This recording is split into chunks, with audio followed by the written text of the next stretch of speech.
In this lesson, we're going to be doing the domain and range for rational functions in set and interval notation.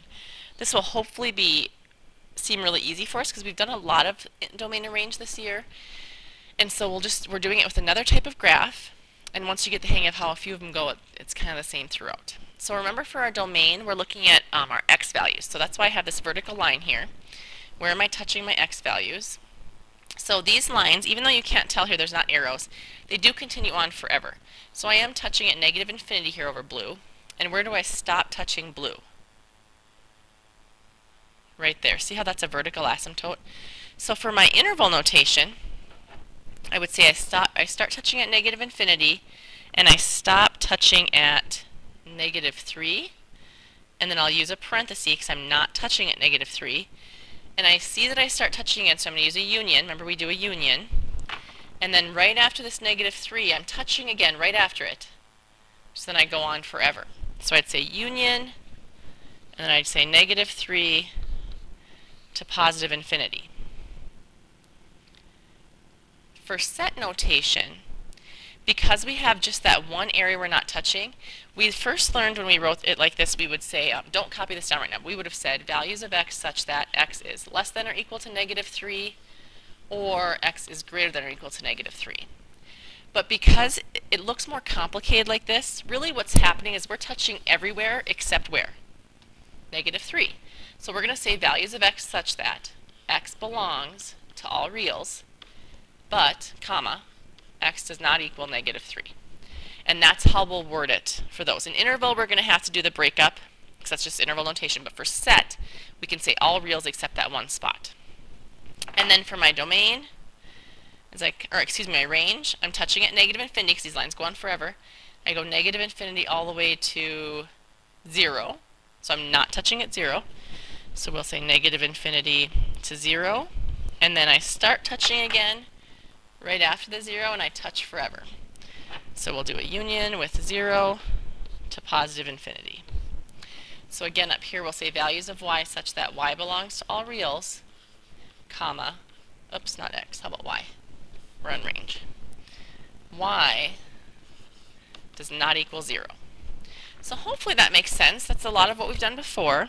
I want you guys to try number 2 right now, and then you can see if your answer matches mine. Pause the video and try it, please. So for this one, you should have gotten where you're touching everywhere for the domain except 0. So values of x such that x belongs to all reals, but x doesn't equal 0, which means you'd have gone negative infinity to 0 with a union to 0, positive infinity. For my range, hopefully you saw that you're touching everywhere except 1. So values of y such that y belongs to all reals, but y does not equal 1. Negative infinity to 1, union 1 to positive infinity. If you didn't see that 0 and that 1, notice right here, you don't think you're touching at negative 0.5, let's say. But remember that we know what we learned about asymptotes is they keep getting closer until that spot. And that's going to happen for us at integers. We're not going to give you decimals. So see how 0 fits in right there? And up here, see how the 0 wouldn't work, but it's a 1? So my vertical asymptote is 0 and my horizontal is at 1. So if that didn't make sense to you, hopefully it does now. Number 3 then, you'll see as I'm going across I have negative infinity until right here at negative 4. So for my interval I'd say negative infinity to negative 4, union, and then I start touching again after the negative 4, right? All the way to another asymptote at 3. So we'll say negative 4 to 3. And remember, I'm not touching at negative 4. That's why I'm using that rounded parenthesis. And then after this, I'd be touching forever. So we'll say union again, 3 to positive infinity, which is a pretty long answer. For my domain, for my set notation, I can say values of x such that x belongs to all reals, comma, x does not equal negative 4 or 3. So we can go negative 4, comma 3.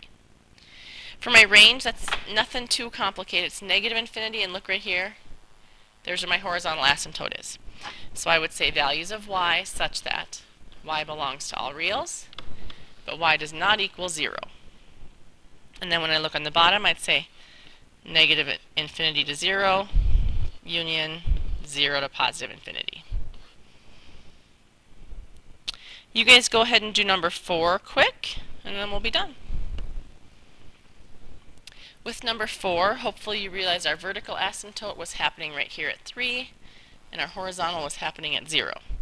So we would say values of x such that x belongs to all reals, comma, x does not equal 3. So negative infinity to 3, union 3 to positive infinity. Values of y such that y belongs to all reals, but y does not equal 0. So we go negative infinity to 0, union 0 to positive infinity.